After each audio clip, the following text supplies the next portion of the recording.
Menertawakan dunia persilatan. Xiao Jianghu. Audiobook, novel silat. Cerita, Jin Yong. Jilid 54. Sebenarnya Ning Zongze menyadari kalau ia dan sang suami bukan tandingan kelima orang aneh itu, namun ia berharap Yu Bukun bisa menghadapi mereka dengan menggunakan ilmu kabut lembayung senja. Kini, begitu mendengar pengakuan jujur dari Yu Bukun membuat perasaan wanita itu menjadi gelisah. Ia pun berkata, lalu, bagaimana baiknya? Apa kita hanya berpeluk tangan menunggu kehancuran saja?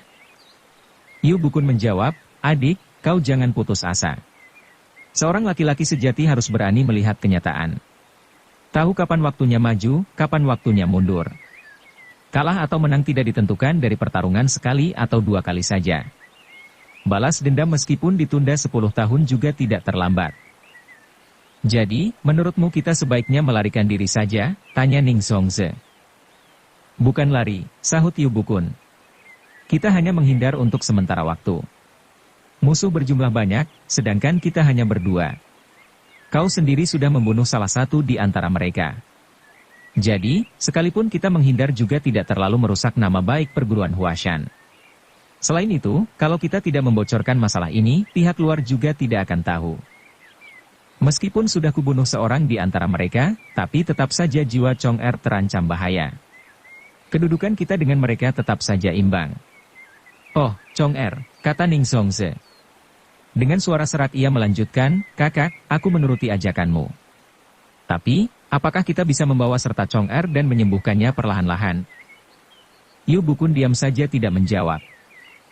Apa kita tidak bisa membawa serta Chong Er? Ning Zongze kembali bertanya. Luka Chong Er terlalu parah, jawab Yu Bukun. Kalau dia kita paksakan ikut serta dalam perjalanan ini, tentu tidak sampai 1 jam nyawanya bisa melayang. Lantas, bagaimana baiknya? Tanya Ning Zongze setengah meratap. Apa benar sudah tidak ada cara lagi untuk menyelamatkan jiwanya? Yu Bukun menghela napas dan berkata, beberapa waktu yang lalu aku sudah berniat untuk mengajarkan ilmu kabut lembayung senja kepadanya. Tapi aku menundanya karena dia terjerumus menuju jalan sesat yang dianut kelompok pedang sewaktu kau mengujinya. Andai saja waktu itu ia tidak salah jalan tentu saat ini sudah bisa mempelajari ilmu kabut lembayung senja.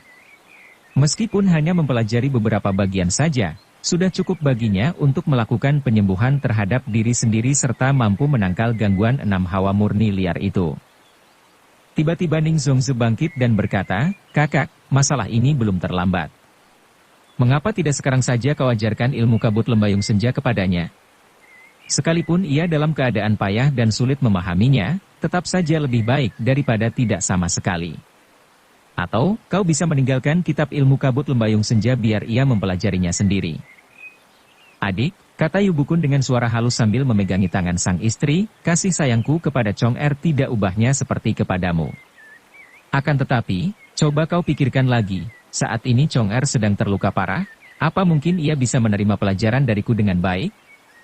Jika aku menyerahkan kitab ilmu kabut lembayung senja kepadanya supaya ia pelajari sendiri saat sudah bangun nanti, lantas bagaimana jika kelima siluman itu datang lagi kemari? Apakah Chong Er sudah mampu menghadapi mereka? Lalu bagaimana dengan nasib kitab pusaka paling berharga dalam perguruan Huashan kita? Jika mereka sampai merebut kitab itu dan mempelajarinya, maka ini sama artinya dengan harimau tumbuh sayap.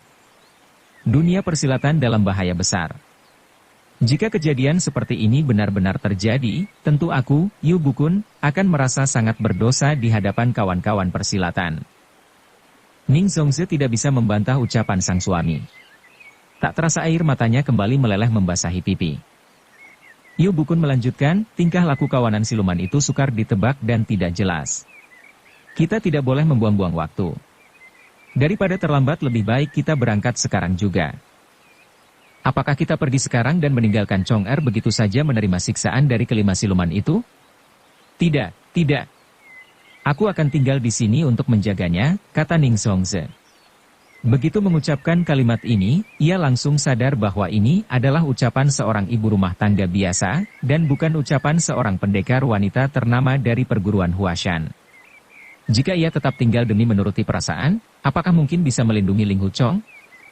Apakah bukan berarti hanya akan menambah jumlah korban? Apakah Yu Bukun dan Yu Lingsan rela meninggalkan Gunung Huashan tanpa dirinya? Menyadari hal itu membuat hatinya bertambah sedih dan air matanya semakin deras keluar.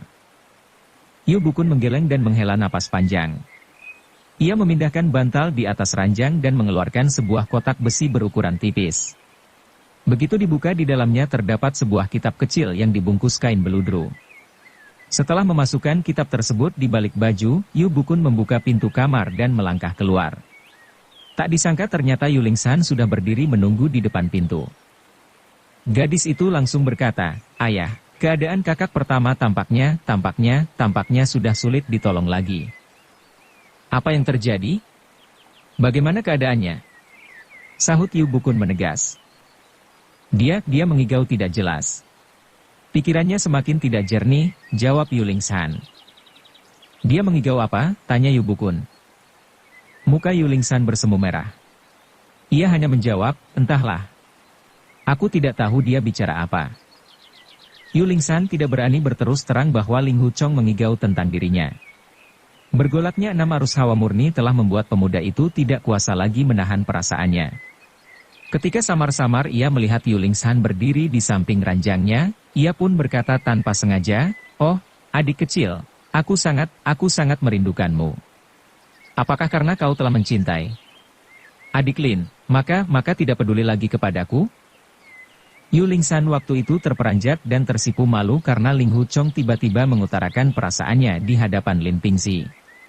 Bahkan, Ling Huchong juga berkata, "Adik kecil, kita dibesarkan bersama, berlatih ilmu silat bersama, sungguh aku tidak tahu, apa salahku padamu.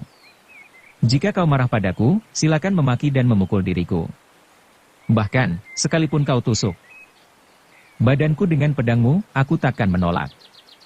Hanya saja janganlah kau bersikap dingin kepadaku." Ucapan Ling Huchong tersebut sudah dipendamnya selama berbulan-bulan. Kali ini pikirannya sedang tidak sadar sehingga isi hatinya pun tercurahkan begitu saja. Lin Pingxi sendiri merasa rikuh dan berkata lirih kepada Yu Lingsan, "Biar aku keluar sebentar." "Jangan, kau di sini saja menjaga kakak pertama," seru Yu Lingsan sambil bergegas keluar menuju kamar yang lain tempat ayah dan ibunya berunding.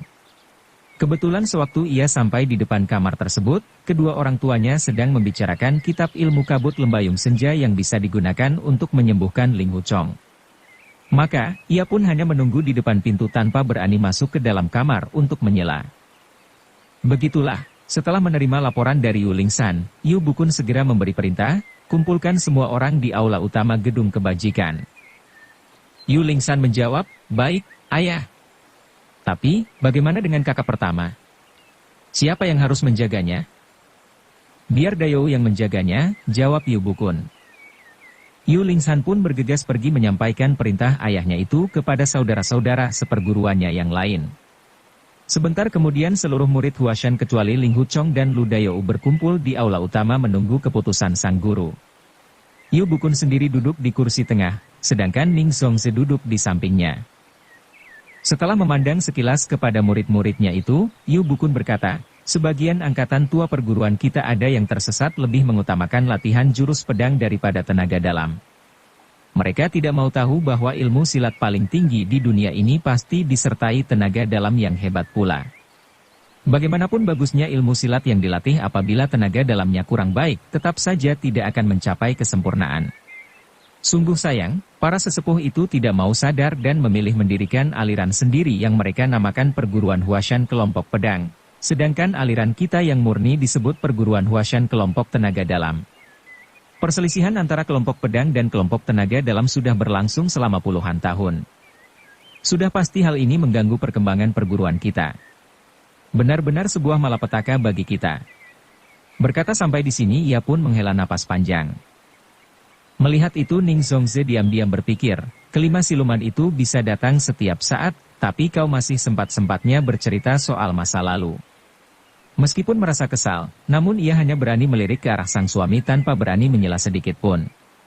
Saat pandangan matanya tertuju pada langit-langit aula di mana terdapat papan nama bertuliskan, "Gedung Kebajikan", kembali wanita itu berpikir, "Saat pertama kali aku bergabung dengan perguruan Huashan, tulisan yang terdapat pada papan nama itu berbunyi, tenaga pedang menghempas awan, tapi mengapa sekarang berubah menjadi Gedung Kebajikan?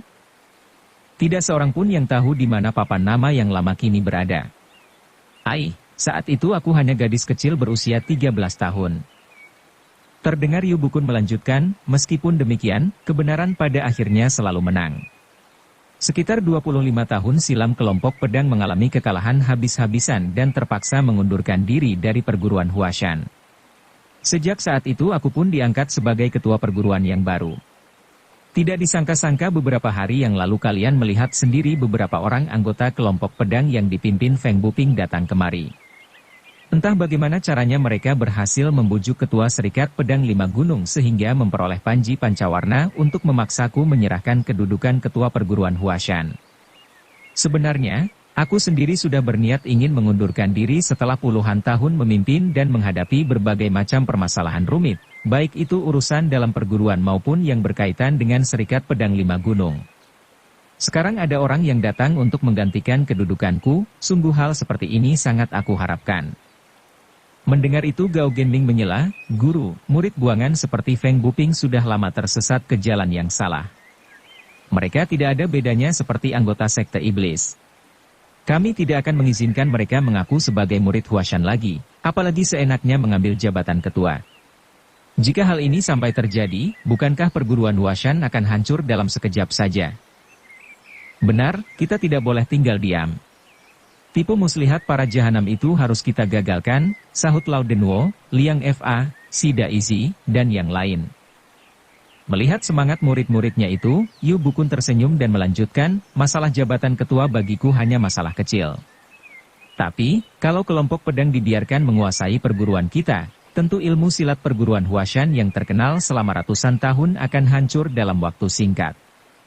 Lalu, bagaimana cara kita harus bertanggung jawab kepada para leluhur yang telah tiada jika kelak bertemu di alam sana? Benar, ucapan guru benar. Kami tidak akan membiarkan mereka berbuat seenaknya, sahut para murid. Yu Bukun melanjutkan, aku tidak takut dengan Feng Buping dan kelompok pedangnya. Tapi mereka sudah berhasil mendapatkan panji pancawarna dari Serikat Pedang Lima Gunung, serta bersekongkol dengan para jago dari perguruan Songshan, Taishan, dan Hengshan. Hal seperti ini yang tidak boleh dianggap enteng. Oleh sebab itu, sampai di sini ia diam sejenak untuk memandang tajam ke arah murid-muridnya, kemudian berkata, hari ini kita berangkat ke Gunung Songshan untuk menemui Ketua Zuo. Kita akan menuntut keadilan padanya. Mendengar itu para murid terperanjat. Perguruan Songshan adalah pemimpin dari Serikat Pedang Lima Gunung, sedangkan ketuanya, yaitu Zuo Lengchan, termasuk tokoh nomor 1 di dunia persilatan saat ini. Selain memiliki ilmu silat yang sangat tinggi juga terkenal cerdas dan banyak akal. Setiap orang di dunia persilatan bila mendengar namanya disebut pasti merasa gentar dan segan. Di dunia persilatan, perselisihan antara dua pihak sangat sulit diselesaikan hanya dengan pembicaraan saja. Setiap permusuhan hampir pasti diselesaikan dengan pertarungan. Mendengar sang guru mengajak pergi ke Songshan, para murid hanya diam tanpa bersuara sambil berpikir, ilmu silat guru memang sangat tinggi, namun sepertinya belum bisa menandingi kehebatan Ketua Zuo. Di samping itu, Ketua Zuo juga memiliki 12 adik seperguruan yang juga berilmu hebat. Kaum persilatan menyebut mereka sebagai 13 penjaga Gunung Songshan. Meskipun Fei bin Sitapak Song yang besar telah meninggal, namun tetap saja tersisa 12 orang lainnya yang masing-masing mempunyai kepandaian tinggi. Sebaliknya, para murid dari pihak Huashan kami mana ada yang mampu menandingi mereka? Bukankah rencana guru untuk mendatangi Gunung Songshan sama artinya dengan mencari masalah? Sebaliknya, Ning Zongzi dapat membaca rencana suaminya. Wanita itu berpikir, ini benar-benar rencana yang bagus. Sebenarnya kami meninggalkan Gunung Huashan adalah untuk menghindari serangan 5 orang aneh dari Lembah Persik. Namun, kalau berita ini sampai tersebar luas, entah harus kemana kami menyembunyikan wajah. Sebaliknya, kalau dunia persilatan mendengar kami naik ke Gunung Songshan adalah untuk menuntut keadilan, maka yang kami dapatkan adalah pujian dan penghormatan atas keberanian kami. Ketua Zuo bukan seorang picik, pasti beliau sudi mendengar kami. Aku rasa permasalahan ini tidak perlu harus diselesaikan dengan pertempuran dan adu senjata. Setelah berpikir demikian, Nyonya Yu pun berkata, Feng Buping dan begundalnya datang kemari dengan membawa panji pancawarna. Bisa jadi panji tersebut telah ia curi, atau ia rebut dari orang lain. Namun, jika panji tersebut benar-benar diperoleh dari ketua Zuo, maka kita tidak bisa tinggal diam begitu saja karena perguruan Songshan sudah berani melanggar batas-batas urusan internal perguruan Huashan kita. Kita akan ke sana menuntut keadilan.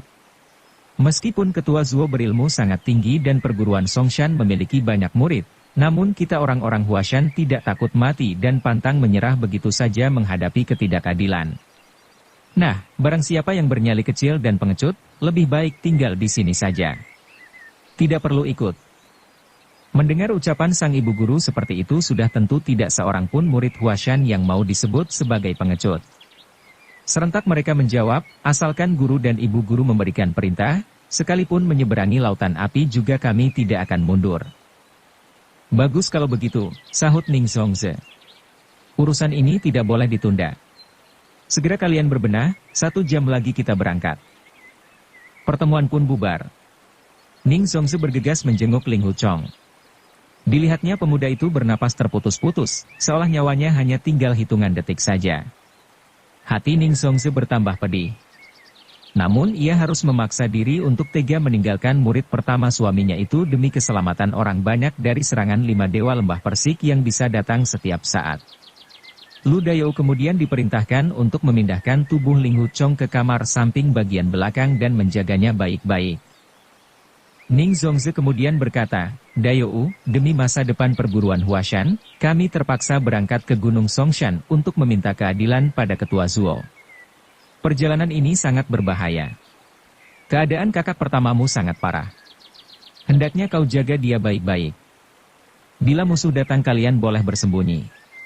Terimalah penghinaan untuk sementara dan tidak perlu membuang nyawa dengan percuma. Dengan mata berkaca-kaca Lu Dayou mengangguk menyanggupi perintah tersebut.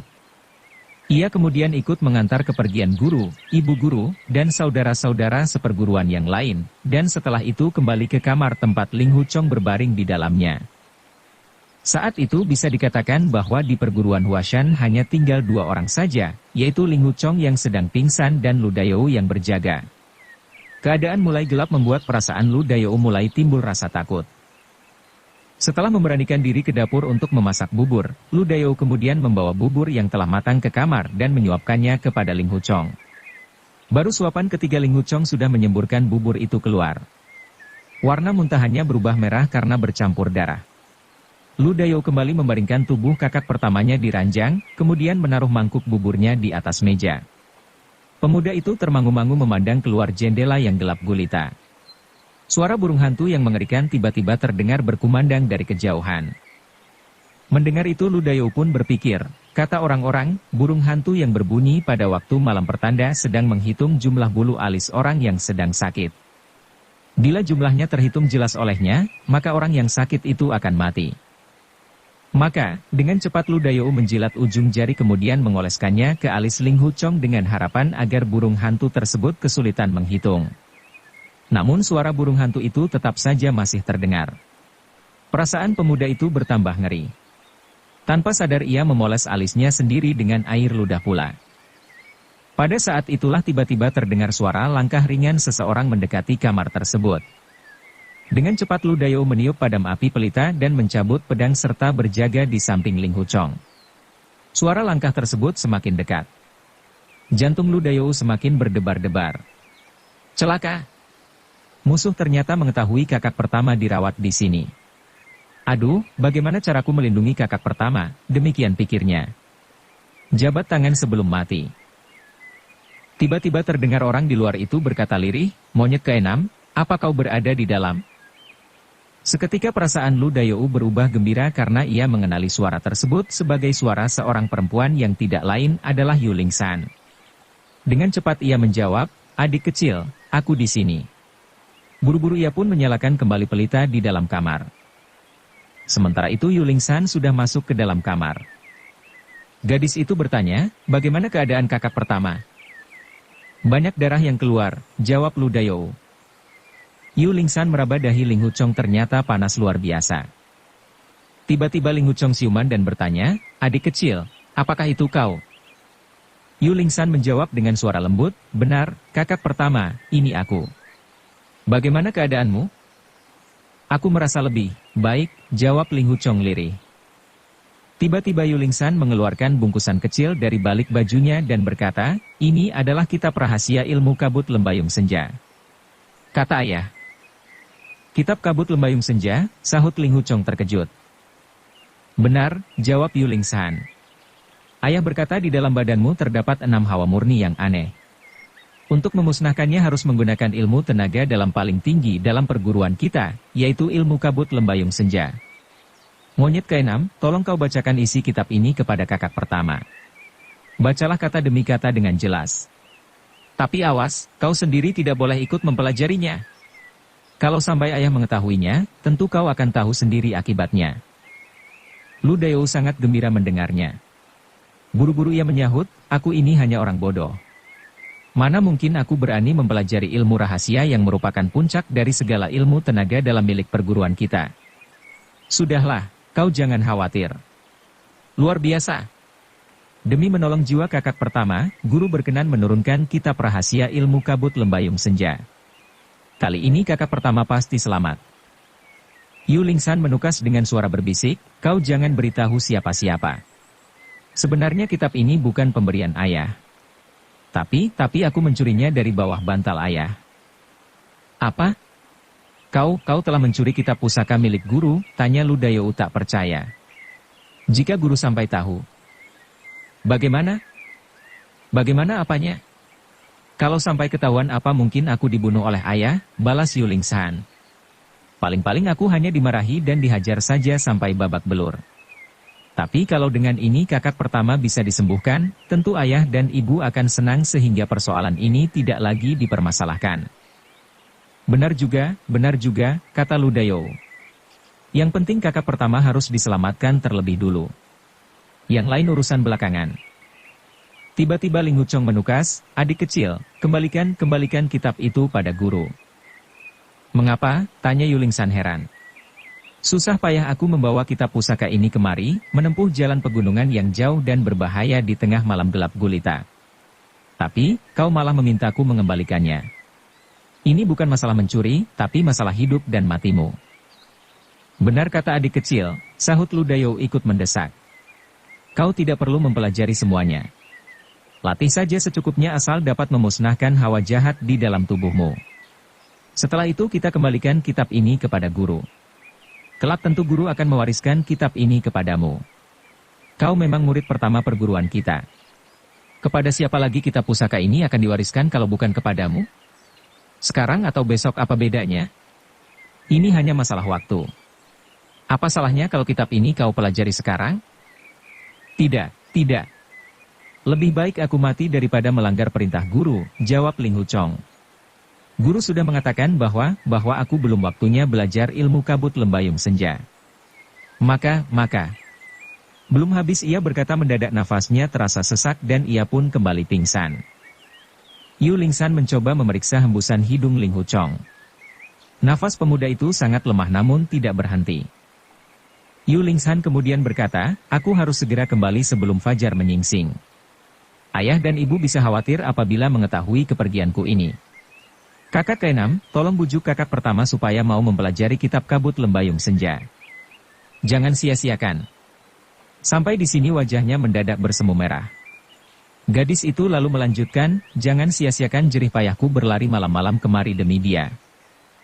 "Baik, aku akan membujuknya," kata Lu Dayo. "Adik kecil, sekarang ini rombongan guru sudah sampai di mana?" "Kami bermalam di kuil kuda putih," jawab Yulingsan. "Apa? Bukankah kuil itu berjarak hampir 10 li dari sini?" sahut Dayo. "Adik kecil berlari pulang pergi di malam gelap ini menempuh jarak sejauh itu. Kakak pertama tentu takkan melupakan pengorbananmu ini." Mata Yulingsan terlihat merah berkaca-kaca. Ia pun berkata, "Aku hanya ingin melihat kakak pertama selamat dan kembali pulih. Aku tidak peduli kejadian ini diingat olehnya atau tidak." Usai berkata demikian gadis itu lalu menaruh kitab rahasia ilmu kabut lembayung senja perlahan-lahan di ujung ranjang Ling Huchong. Dipandanginya sejenak wajah si kakak pertama dan selanjutnya ia pun berlari keluar. Kira-kira 2 jam kemudian barulah Ling Huchong siuman dari pingsan. Begitu membuka mata ia langsung berseru, "Adik. Adik kecil." "Adik kecil sudah pergi," jawab Dayo. Sudah pergi, sahut Ling Huchong dengan nada keras. Ia kemudian bangkit dan tangannya langsung menarik baju Lu Dayou pada bagian dada. Benar, adik kecil sudah pergi, jawab Lu Dayou ketakutan. Katanya, sebelum fajar menyingsing ia harus berada di sana supaya tidak meresahkan guru dan ibu guru. Sebaiknya kau beristirahat saja. Namun Ling Huchong seperti tidak mendengarkan jawaban Lu Dayou. Ia terlihat menggumam sendiri, dia sudah pergi. Dia sudah pergi bersama adik Lin. Adik kecil bersama rombongan guru dan ibu guru, lanjut Lu Dayou. Namun Ling Huchong hanya memandang dengan tatapan kosong sambil tangannya masih mencengkeram baju Lu Dayou. Lu Dayou kembali berkata dengan suara lirih, kakak pertama, sesungguhnya adik kecil sangat peduli pada keselamatanmu. Sebagai seorang gadis belia, di tengah malam segelap ini ia berlari pulang pergi ke sini dari kuil kuda putih yang berjarak 10 li dari sini hanya untuk membantu kesembuhanmu. Betapa dalam perasaannya kepadamu tak dapat dibayangkan. Sebelum pergi ia juga berpesan supaya kau sudi mempelajari kitab rahasia ilmu kabut lembayung senja ini. Janganlah kau sia-siakan maksud baiknya itu. Dia berkata demikian, tanya Ling Huchong menegas. Mana mungkin aku berani berdusta, jawab Lu Dayou. Tangan Ling Huchong yang mencengkeram baju Lu Dayou pun mengendur. Ia tak tahan lagi duduk dan kembali roboh berbaring di atas ranjangnya. Meskipun kepalanya terbentur dengan keras namun tidak terasa sakit. Kakak pertama, biar aku yang membacakan kitab ini untukmu, kata Lu Dayou yang kemudian mengambil kitab kabut lembayung senja dan membacanya kata demi kata mulai halaman pertama. Segala bentuk ilmu silat menggunakan tenaga dalam sebagai landasan. Sesungguhnya jumlah tenaga dalam yang begitu besar adalah karunia dari langit. Akan tetapi, kebanyakan manusia tidak memahaminya dengan baik, justru mengumbar emosi belaka. Dampak buruk dari belajar ilmu silat adalah membuat manusia menjadi bengis, congkak, kejam, dan licik. Menjadi bengis membuat jiwa menjadi terganggu, dan aliran tenaga menjadi kacau.